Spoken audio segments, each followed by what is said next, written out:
All right, this is in review, and you can like, subscribe. I could give a shit. I would say thanks for watching, but I know you like to watch. I'm making this because I'm frustrated of all the videos that I've seen on the Rockville speakers being defective. And I've seen the same problem. Voice coil spewing wire everywhere. When I took this dust cover off of here, it sprung out of there like it was a spring loaded in there. I was like, wow, this is the first time I've seen that. That's strange.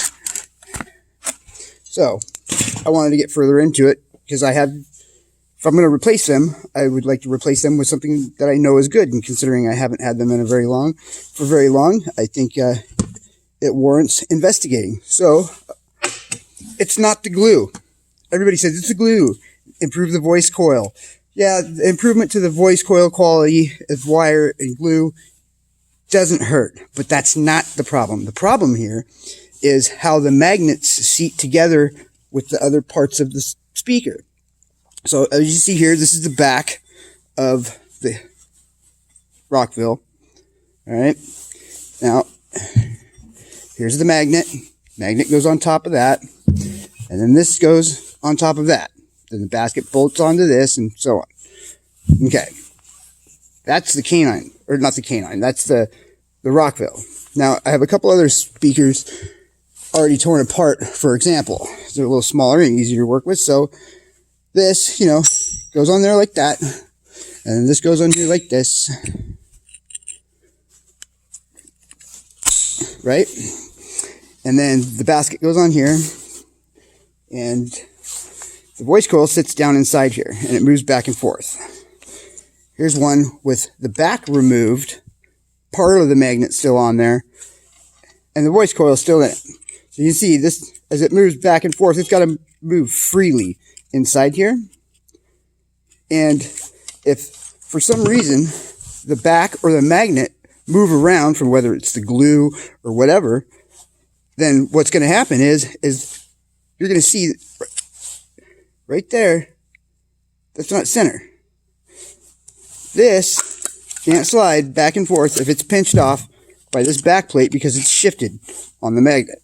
And I guarantee you that's exactly what's happening with these Rockvilles. So if I pull this back apart, I'm going to show you the fix. You guys at Rockville, you can send me a pair of your best 18s or 15s or whatever as a thanks for solving this problem for you guys. Okay, so this back piece, you can see where the glue was on it. That glue, for starters, the best glue I've seen on a speaker is Sir & Vega. It does a great job. Not an endorsement or anything, but okay, so you see this glue, you see that ring right here? This little inner ring where there is no glue is where the magnet sits.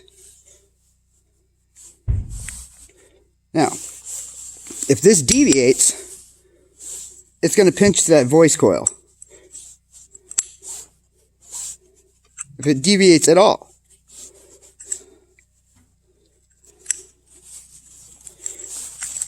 Okay. Now, with that said, most speakers, even some of the cheap ones I've come across, have a little baffle, like a bevel, on this side where the voice coil fits over. That prevents it from sliding around. Here's an example. Let's see here. Nope. Where's that one?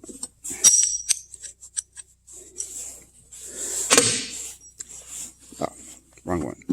Here's one.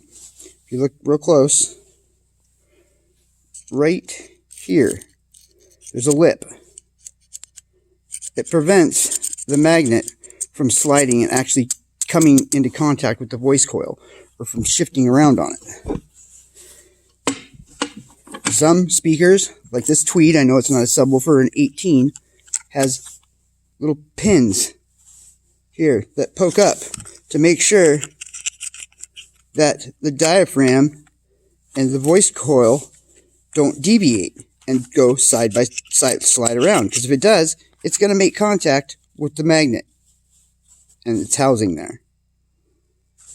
And that is the problem with the Rockville speakers.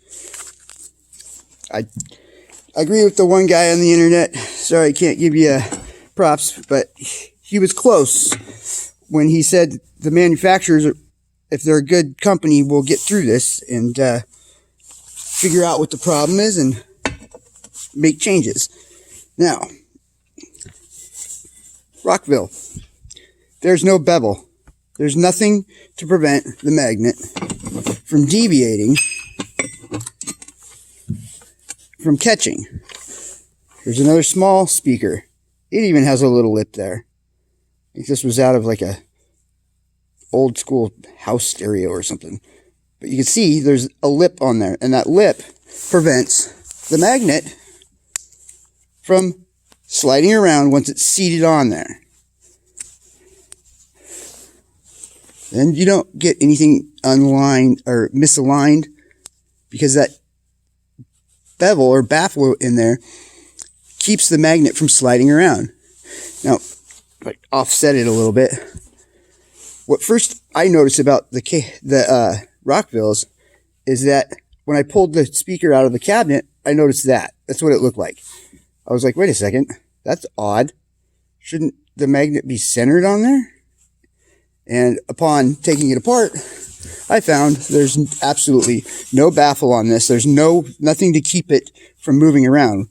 You know, these things are producing a large amount of sound pressure, and quite frankly, it's going to work the glue apart eventually. It's going to.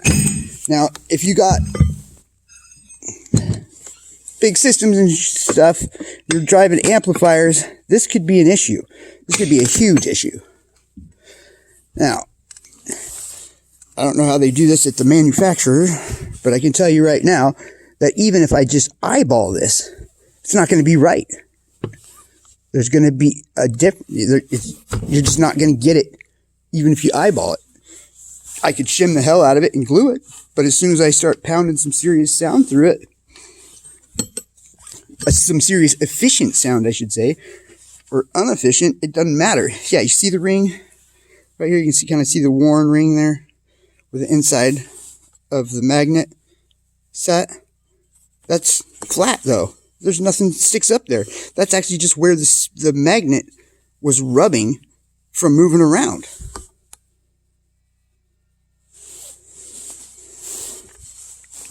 Just like that.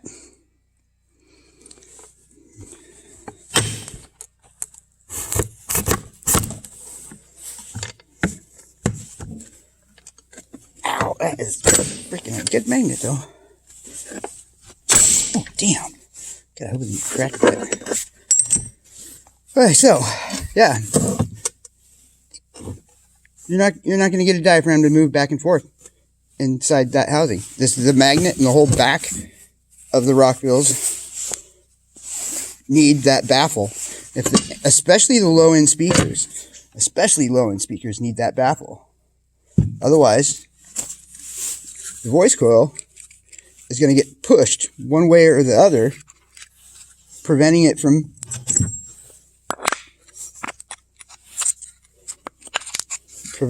sliding on that,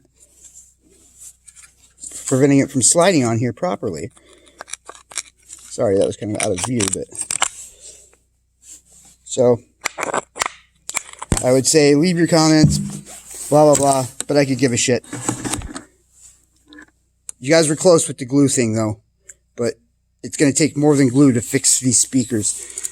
Now, if the manufacturer wants to make the changes, contact me, k90rbit@live.com or gmail.com, and we can discuss it. But other than that, I'm tired of hearing, it's the glue, it's the glue. Freaking, no, it's not the glue. It's the fact that you think it's the glue. Didn't the manufacturer already make changes to the speaker and they're still having problems or something like that? I don't know. I know the next set of speakers I buy are going to have that baffle inside to prevent the magnet from sliding around. And if Rockville doesn't make that change to their speakers, then I probably won't go with them for a budget speaker. And, damn. let's get this freaking thing off of there again. God, I hate that shit.